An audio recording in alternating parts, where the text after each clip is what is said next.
hospitality industry itself. I'd like to kick off and just do some introductions first. My name is John Power. I am Chief Product Officer within Mock, and I'd like to introduce our guest as well, Moni. Thanks, John. Good morning to you, good afternoon to you. Hello, everyone. My name is Moni Panchavadi. I'm Global Head of Partner Solutions for Travel and Hospitality within AWS, coming to you from my home office here in Atlanta, Georgia. In my current role at AWS, I work with partners like Amark to build industry solutions for travel and hospitality customers of AWS. I've been 3-year Amazonian, but 20 plus years in the industry. I'm looking forward to our conversations today, John. Perfect, thank you. So today we're going to cover a couple of different areas themselves, and we're going to talk about understanding AI containment strategies within, as I said, the travel and hospitality, specifically within call centers themselves. We're also going to have a conversation around those key strategies themselves and how to create success from them. And then we're going to talk a little bit around a case study and the actual metrics, which is the nice juicy bits around statistics and facts. And then we're going to look at some future trends in relation to AI around that. So to kick off with some stats, when I was researching this, I started to look at some of the Gartner reports that were produced recently, and some headline stats popped out at me, and I'm only going to give you 3 of them. The first one is around travel and hospitality execs have increased their AI and ML budgets from 24 into 2025 by 30%. So there's a lot of cash going this direction. And in 2024, 63% of travel and hospitality executives believed AI or ML is very important. And then the third one is around the fact that 67% of travel and hospitality executives are targeting AI capabilities in 2 areas, customer service and in communications. Okay, so let's really kick off at a very high level definition of it. What do we actually mean when we say AI containment strategies? Well, we're focusing here on the ability for an AI powered call center, in this case, to be able to automate and handle a lot of the customer interactions, with only very, very high level interactions being handed over to humans, okay? But I would like to basically talk a little bit about how humans in the scenarios that we've been dealing with are actually making the end decision, right? So an AI might do, or an AI knowledge assist bot might actually do the trawling for information and pass back answers, with a human then actually validating that and sending it out until a level of accuracy is actually achieved, okay? And why use AI in a call center? Customer experience is huge at the moment, and I'm going to talk a little bit about that later on in relation to the specific CSAT scores that we're actually seeing and competitive advantage. 12 months ago, I would have said this was a huge competitive advantage. Now I say it's necessary, okay, to do so. And then the third why is around cost optimization. That's the obvious one. We'll talk a little bit about how, in other words, how many of those percentage of interactions should be automated over what period of time, and how to go about it, okay, in relation to how should you start on this AI roadmap within call centers. And Moni, I'm going to throw it over to you. Give me your definition and AWS's definition around this particular area. Yeah, John, your stats, those are awesome. There is no doubt that there is a lot of work going to happen in this space. Let me just start with that. So your question is, what is AI containment in travel and hospitality call center? So AI containment for me in a travel and hospitality perspective is full automation of simpler tasks for that's coming to a call center with the power of AI. That's what it means to me. Why do we do this? To improve customer satisfaction, as you mentioned, to improve customer satisfaction and improve resolution time. So let me explain this in a different way. When a customer, that's a traveler or a guest, calls in a call center with a simpler task, it can be a frequently asked questions, it can be a simpler travel booking or a day of travel changes. How can we use the power of AI to automate that and give them a better customer experience rather than holding them online for 15-20 minutes, and solve that immediately and improve customer satisfaction? That's what AI containment means to me for travel and hospitality. Perfect. And certainly around those benefits, right? We talk about the cost savings, the operational efficiency, and customer experience. But before we jump into that, I want to have some hard truths here. Is that nobody ever talks about the training that you need to give to the LLM itself, and the effort that needs to be put in place to make sure that the accuracy of these answers is correct, and the sort of percentages that you should be looking to get by. Because if you don't put in the hard work up front in relation to training the model, you're going to get incorrect answers, and it's just going to frustrate the customers even more so. Okay. But certainly from a benefit side of things, from a call center side, we've seen increases of, or should I say decreases of about 49% in relation to reduced average handling time. Huge if you're getting charged per minute, right? Or calls that are coming into a call center. Recently, a bit of work we saw and that we did had a significant saving in the euros amount per minute of savings in relation to this particular area.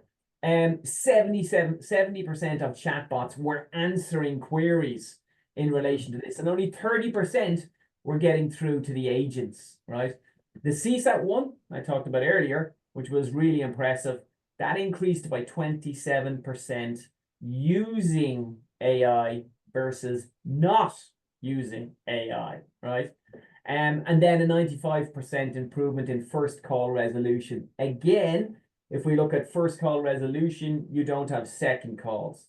And there's that additional cost associated to second and third and fourth calls, and just becomes incredibly inefficient, right? Again, Moni, I'm gonna double back to you here in relation to your own experience around potentially CSAT or reduction in customer complaints that you've seen with your own customers within AWS.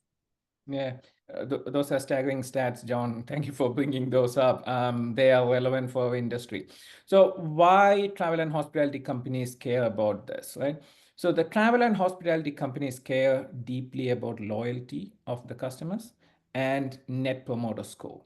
So how can we maintain loyalty or build loyalty and increase the net promoter score? It is by providing a better customer experience and delight the customer when they have a need. So that's why, as I said before, we don't want customer on the call for 15, 20 minutes. Get those answers answered correctly and as fast as possible, so can get on their day and get other things done. So that's important for customer from a customer experience perspective for travel and hospitality customers. So the AI containment, the automation can improve the customer experience. So that's one of the major driver for our industry for going automation in call centers. As you mentioned, there is also a cost saving aspect of it. So there was a McKinsey study that showed that 1% point improvement in automation of call center interactions can save $2 to $3 million for enterprises on a yearly basis. That's huge savings. So so it's a double winner, because you improve the customer satisfaction and you reduce the cost. How can we go along with that, right? Then there's another aspect I also want to bring up. So Gartner projects that the AI automation within call centers will increase 5 times and reach 10% by 2026. So that means the industry is going this way and nobody wants to be left behind. So that will be another driver. It's interesting. Just as you were speaking there, there's two examples that popped out at me, and this one was in a particular airline, and it was a particular problem one where, believe it or not, a question was asked: how do I transport a zoological animal on your airline, right? And they said in the past, the hand went up, the supervisor came over, someone had to ask somebody who was working there 10 years what the answer was. 45 minutes later, it gets answered. In that particular piece of work, we had an AI knowledge assist that was able to scrape the data of the process and how you do it, produce the form that needed to be filled out, and then automatically emailed it out to the particular passenger asking about this question within 4 minutes. Like that was the first one. I think a little bit off peak as well on this, or off piste, is we're now getting queries around how can we use AI outside of call center communications, customer service. How do we use it in software development to improve or automate testing Yep. or CI/CD pipelines. So it's coming out across the board within companies. But Agreed. again, some of the challenges that we've faced in relation to the implementation of it within call centers and travel and hospitality, resistance from change was a big one for us. And the way around that is providing training and clear communication about AI supports, not replaces, okay, employees. Another one was integration with legacy systems. We see this everywhere, Moni, right? That's a huge issue. The use of APIs, middleware to bridge API tooling. Another one was data privacy and compliance. Absolutely, right? We have to ensure that we've got strict data governance around this. Inaccurate or biased API responses is a big issue, and you need to continually train. That's back to the stuff I was talking about earlier. And then the last one is that high initial investment costs, and we'll talk a little bit about how you could bridge that. Okay, could you talk a little bit about the technical difficulties, Moni, that you've experienced? John, you address a lot of the biggest challenges, but I will give you a different perspective, a different angle to this. So when a traveler or a guest call a call center, although they would like to get on with their life and get the problem solved immediately, they still prefer to a human, real human. They like that. So making this AI agent sound real and sound Yeah, human-like is one big challenge. And fortunately, this AI agents and the LLMs and the voice AI have become really, really good. They sound authentic. They can manage a lot of accents. They can talk in many different languages. So we are doing really, really well. And it's hard to recognize between a bot and a real human these days. So I will so giving that real human-like experience to the caller is a big challenge. I will give you. You asked about challenge, but it somehow turns into some of the benefits too. There are more benefits than challenges. We have to admit that.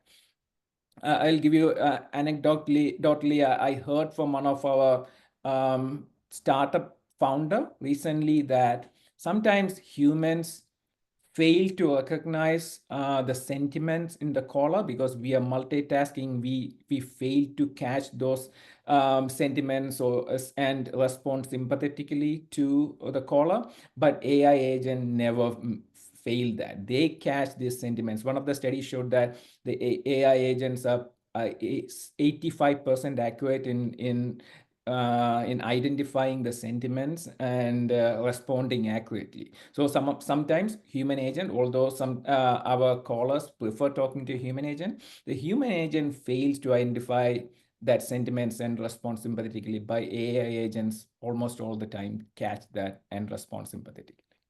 yeah. And specifically around some of those tooling in AWS, right? What have you seen as a pattern, Moni?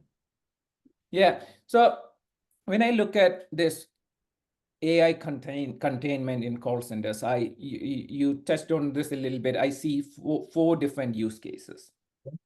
One is full automation of simple cases that come to the call center. That means a simple booking request, a frequently asked question. That's fully automated by an AI agent. That's one use case. Another one is proactive reach out. So for example, a flight is delayed. That means the hotel booking need to be adjusted. We know the guest is going to call us very soon. So don't wait for that call to happen. Reach out to them proactively, get that problem addressed, and change the booking as needed. So that's the second use case, proactive. And the third one is a guest or a traveler calls the contact center, talks to an agent. Let's look at that transcript and learn from that and help us improve our interactions with customer. That's the third use case. And finally, on complex cases, when a human agent is helping a customer, help that agent with finding the data, finding the right step, as you said before, finding the right forms. So working behind the scene, AI agent working behind the scene to help human agents to make them more productive. So these are the four use cases I see in this space. So you asked about Amazon products and services. Number one, we have Amazon Connect. This is our contact center solution. So we have a lot of interest from travel and hospitality customers. We have a lot of customers using Amazon Connect. So that is our number one tool in this space.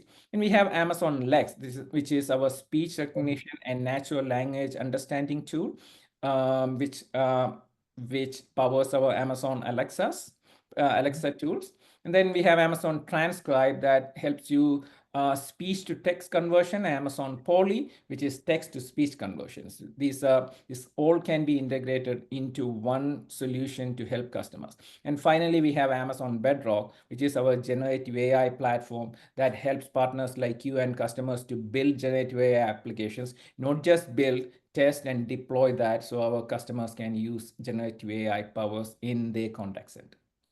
Yeah, and again, that probably feeds in nicely to around and specifically around those key strategies for success. And you touched a little bit about on that conversation just there about how the industry today is completely reactive, right? And everything they do is based on a customer reaching out to the hotel, the railway, the airline, and saying, I've got a problem. There's only 5% of all interactions today in the current traditional model are proactive, okay? There's only about 25% that are using virtual assistants. Where we need to go to is to push very much a proactive point like you've just talked about there, where 70% of automations should be, or 70% of all interactions should be automated. And that 70 is broken up by a 30% and a 40% that we've seen. 30% all around the AI conversational side of things in the omni-channel, those bots associated within Amazon Connect, and 40% around apologies, interactions, and proactive actions. So if we know something is wrong about an incorrect hotel booking or ticket on a railway or a flight itself, we should reach out directly to them and say, I know there's a problem and this is what I'm going to do about it, okay? And that feeds into being a lot more reactive. Now, this leads nicely into how we could go about it. Again, I always like to temper this excitement around AI with a view of it takes time, right, to move from a traditional model of reactive to proactive. And we use this whole concept of saying, do it over a period of 2 years, right? Have that 70% target for automation in relation to those interactions over 2 years. Ensure that you can turn around and say, we've got a plan for this. But at a high level, the way we've done it here, Moni, with some of our customers, is to start in 3 steps, right? The first step is around that basic AI enhanced knowledge base. And that's the stuff I talked about earlier about transporting a zoological animal, right? The agent still monitors the response to that. It's just that they don't have to go trawling for it. It's given back to them. They validate, they send it. You're still dramatically dropping down the average handling times in relation to it.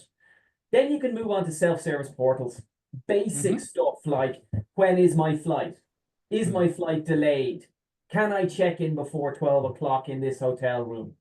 Those basics would be stage 1, right? And you'd be surprised the improvements that can be made off the back of that, right? Stage 2 is then full automation. And again, you touched upon this earlier, full automation for chatbots and voice bots, okay? And I have seen some of those phenomenal improvements in voice bots. And I used one the other day, right? And I was booking a restaurant, and it had the intonation of questions. And I was sitting there going, whoa. And at the end of it was like, see you Saturday, John. I was like, whoa. Like it is that incredible power. So that's stage 2. It's fully automated chatbots and voice bots. And then stage 3 is around that proactive side of things for issue resolution. My flight is delayed, or by the way, you can't check into your hotel room till 3 p.m. We said 12, but have a free drink on us in the bar and wait. Okay. And that's the sort of staged approach, those 3 areas that you would do over 3 years. So this big bang approach doesn't work.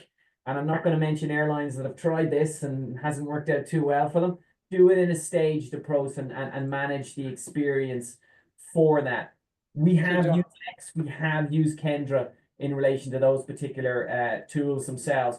Have you seen a pattern in relation to the LLMs and maybe those voice recognition tooling that you would say this is the best one to use from an Amazon side of things? So if it comes to LLM, we encourage partners and customers to try out different ones and what works, find out what works best for Okay. their use cases. So we don't recommend a specific one. We have our own LLMs, and we have strong partnership with Claude. So these are, you have many options. That's one of the good things on building your generative AI application on AWS. You have variety of LLMs to choose from. You have variety of tools to choose from. So I encourage partners and customers not to go with any specific recommendation and stick to it, but play around with different options and see what works best for your use case. That's a So that's brilliant what point. Yeah, that John, is a phenomenal point. I like your 3 stages phase. I have a question for you. Do you see that approach for all sub-industries within travel and hospitality? We have airlines, we have airports, we have hospitality, hotels, cruises. Does that apply? Do you think that approach applies for all sub-industries? Yeah, it's funny because I did probably a demo at a conference a while ago, and I went through the entire demo assuming that the potential clients was an airline. It turned out to be a railway, right? So in this particular scenario, that particular three-stage approach worked Yeah. just well for an airline as it did for a railway, right? That's not to suggest a hotel chain would be the same because they have a slightly different customer journey. You look at airlines, you look at railways, you got to search for a flight, you got to search for a train journey, you got to book it, you got to book your seat, you got to pay for the hotels are slightly different in relation to that. So depending on the journey, you could either move slower or faster, right, in relation to that. So unfortunately, it's not a one template suits all. It depends Yeah. on the customer journeys that you want to Mm. use it for. Yep, that makes sense. Okay. Yeah, I'll leave it at that. So the next one is the case study. And what I want to do, Moni, here is I just want to quickly throw up one slide to show how these particular containment strategies actually work in practice. These are real statistics, and I'm not going to give away the particular customer, obviously. So in this particular scenario here, what we see is a 2-year time frame, okay?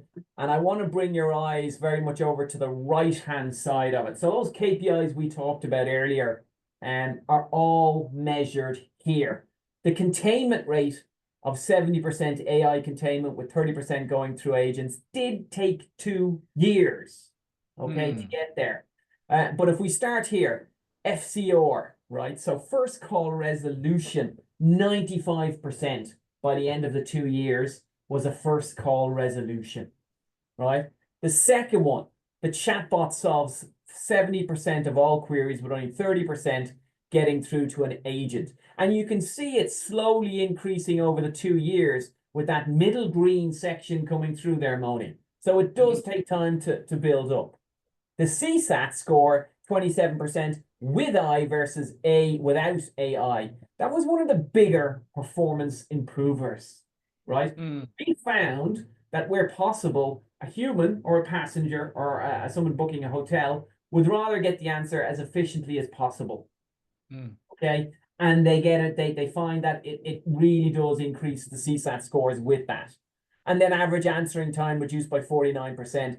This is back then to this whole concept of having to wait in a queue. If you've got a bot waiting to answer your particular question, and I referenced this earlier in relation to a reasonably simplified question, or you get a call, you can actually reduce that average answering time by quite significant amount of money.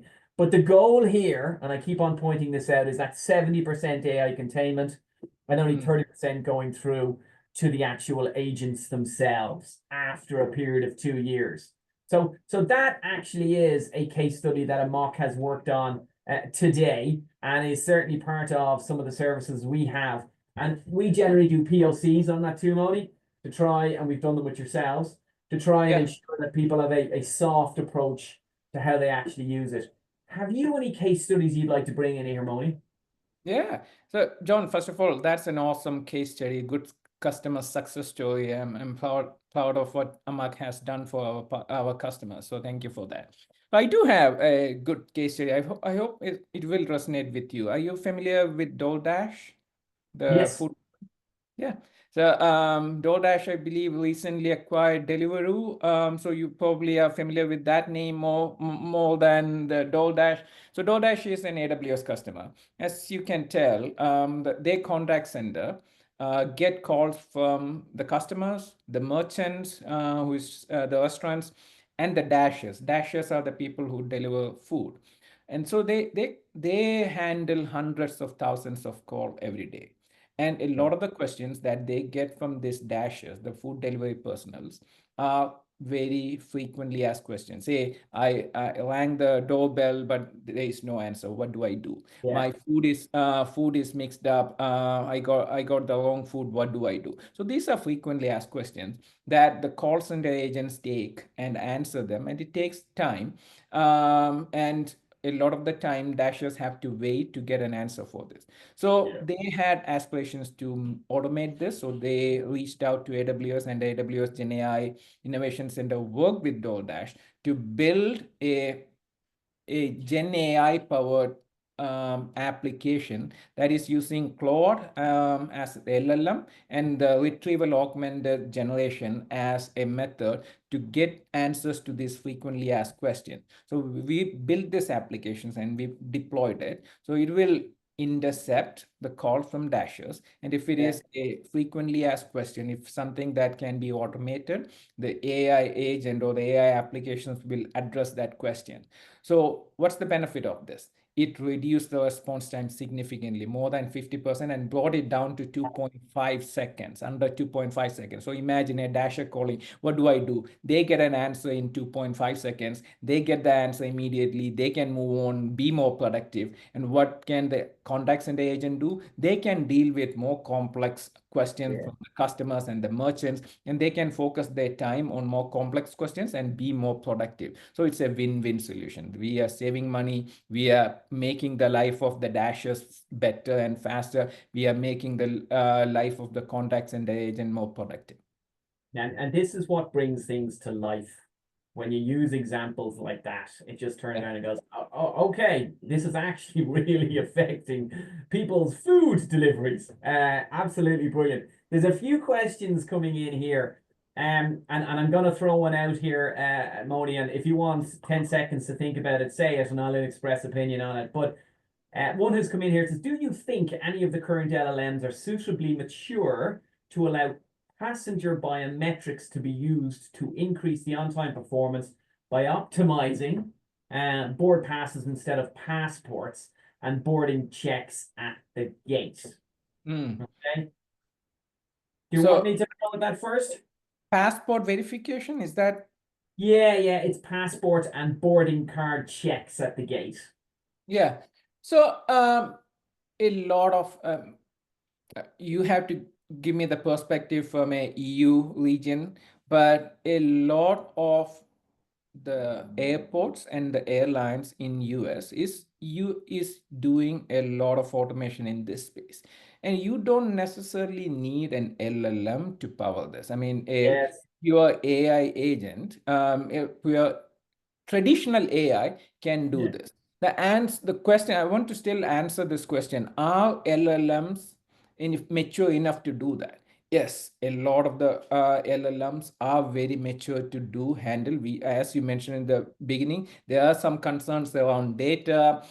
If I use my data, will that data be used to train the public LLMs? There are some concerns around data that may stop some of the enterprises from using LLMs. But from a maturity perspective, a lot of the LLMs are there to handle critical workloads like this. But I will say one thing though. We talk about maturity of LLMs, but what we are not talking about is we don't need a heavy LLM to do some Yeah. of the work like this. It can Yeah. become very expensive and costly, and people are talking about maturity, but they are not paying a lot of attention to what's the cost of running an application. You probably don't need such a mature and a Yeah. heavy LLM to do an application like this. You need a lightweight, focused LLM or model to run this. And we have technology like distillation. So you get the knowledge from a large model and distill into a smaller model so that you can reduce costs. So that I feel that's where industry is going. Probably we will start looking at, hey, I need a smaller model that I can distill from a larger model for my specific use cases. So when I get questions like this, that's where we need to look into how can we run such applications cost effectively. That is a bigger problem than the maturity of LLMs. And to probably take that a little bit further, you had suggested that you don't necessarily need to, a shotgun to kill a snail. Okay, Yeah. that's what we're talking about here. You can actually have solutions outside of AI to support this activity too. This is about real-time data, and the ability for performance to matter in relation to that one. So, the distilling or a lightweight AI is an answer. Not using AI is an answer, okay? But it just depends on what you want to do with it. But yeah, the EU is fairly tight on GDPR, and certainly when I'm going to the airport, my biometrics is what I actually use going through faster, right? But when I'm traveling with my family, they still make me go to the human. If I'm on my own, I can go through directly. Another quick question that I don't know the answer to at all, Moni. When will Nova LLMs be available outside of the States? Have been testing using VPN and results are very promising. Yeah, so that's a good question. I don't have the answer right away at my fingertips, but it has been available in all the US regions, and I have been playing around with it. But I don't know how can I get an answer to the audience to you. I will take as a follow-up, and I will respond to you, John.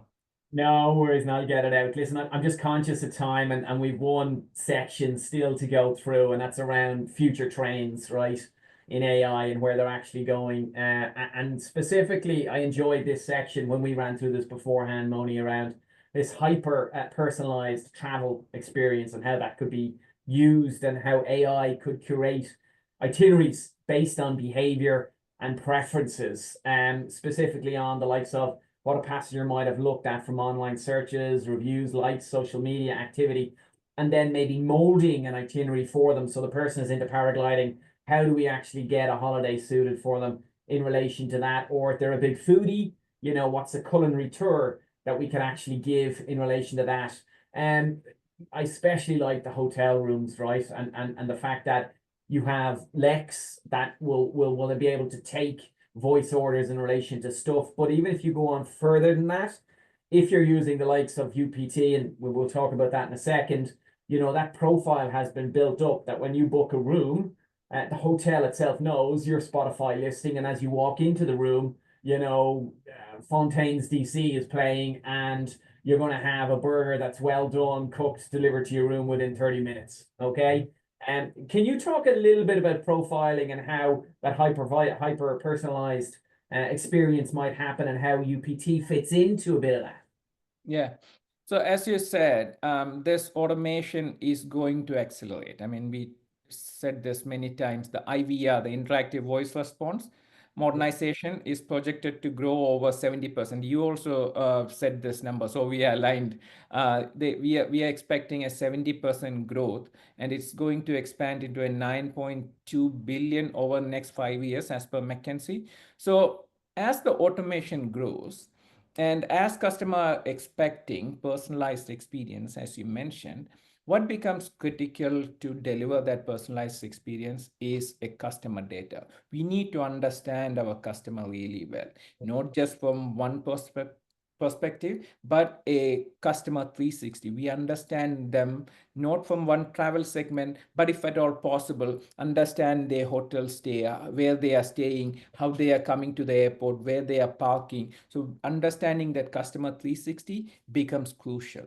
So as you mentioned, we have a AWS solution that is industry focused, that stitch together this customer data from siloed systems and provide a customer 360. And we we have been going through many iterations of this solution, and we have version 3.0 coming very soon. So this solution will help you, and there are other solutions in the market too, so that build that customer 360, build a good customer foundation. And when we are in this travel and hospitality industry, we need to understand the customer. We need to have the customer 360. We need to have a good operational data as well. I call this the 360 view of a flight, or 360 view of a property. What is happening for that specific flight? What is happening for that specific property on that day? So understanding this customer data, understanding the operational data will become critical to make a lot of this activities automated, so we can provide a better customer experience. It's really interesting. Again, a use case that we were looking at bridging different areas. So again, if I look at airports, airlines, and the interaction between those two, there is interactions, but it's all around terminal use, ATC, those sorts of core services. But recently, we've started to look at a use case where you have loyalty program members from an airline, and an IROPS disruption use case occurs and the flight is delayed. But this platinum loyalty member is sitting on the plane. They park the car in the airport, and the parking is going to run over and they're going to get hit with another 80 euros, right? The intelligence to be able to say, well, from that irregular ops, we know that this loyalty customer is sitting on that plane. Go tell the airport we want to extend their parking free of charge, right? And when the actual loyalty member lands, they get a text saying, we've extended your parking free of charge. Oh, and by the way, here's another 1,000 miles on your loyalty. Sorry for the disruption. And the CSAT scores, again, straight up. So we're nearly beginning to bridge stuff across the board, and that could extend into the likes of hotels as well. And for me, Customer 360, UPT, right, is a game changer, because you're understanding the profile of it, not to mention this whole concept certainly around identity management and all that sort of good stuff too, okay? And the final 2 minutes, I know I could talk to you for hours on end, Moni, but we all have day jobs to do. The final 2 minutes, a little bit, certainly around ethics, GDPR, consent, security, right? So I might talk a little bit about GDPR and consent, and maybe you and ethics and security, but I think on the GDPR side of things, it's strict enough in Europe, and there's always an opt-in that's required for it. And this came up in a meeting also earlier around this whole concept of a customer booking a package holiday, right? They get the hotel, they get the flight, they get the transfer, but the person booking that needs to opt in for their information to be shared. So then at a later stage, I talked about the paragliding, or I talked about the food tours, can then be amalgamated to be able to advertise back out to them. So there's always going to be an opt-in in Europe in relation to people having to do that, for them to turn around and say, I consent for you to use my data so you can package up my preferences and give it back to me, right? So that's a really important point in relation to that one. Security, AWS, that is your middle name. Yeah. So John, you touched on a lot of the issues here. I will say, and we both agree that, and we have said this many times, this automation and AI agents, we all expect it to grow. And we have agents doing one thing, specific things. We have agentic AI is the hard work. That means an autonomous software that's powered by AI, that is one doing one thing. And we expect multiple agents doing multiple things. We already have technology to do agent orchestrations. That means we can multiple agents doing different things, and we can have an orchestrator that orchestrate these activities. What that means is we can automate complex things in future, in very near future. That means in a travel booking, we can have multiple agents doing airline booking, hotel booking, parking, airport, Uber, and then we can orchestrate all these activities and do a complex travel booking in one go. So as a lot of automation happens, we need to be careful about, as you mentioned, security. Are these applications secure? Are these applications or AI powered applications not hallucinating? And we have within AWS, we have tools like Bedrock guardrails to help you with those kind of security inbuilt in your applications. And not just security, we need to be responsible. We need to build responsible AI. We need to have fairness, explainability, and transparency. We should be able to explain how did we come to this conclusion? Are these solutions fair to all the customers and the travelers and guests? And do we have transparency in the way we reach to our conclusion? So we have a responsible AI framework that we use in building our AI applications, and we encourage our customers and partners to use our framework or a responsible AI framework to build these applications responsibly. That will be my suggestions and requests. Perfect, perfect. We're coming to the end of our webinar in relation to this. Moni, I want to say thank you very much for your time and your insight in relation to this one. All right. John, thank you for having me. I always enjoy our conversation.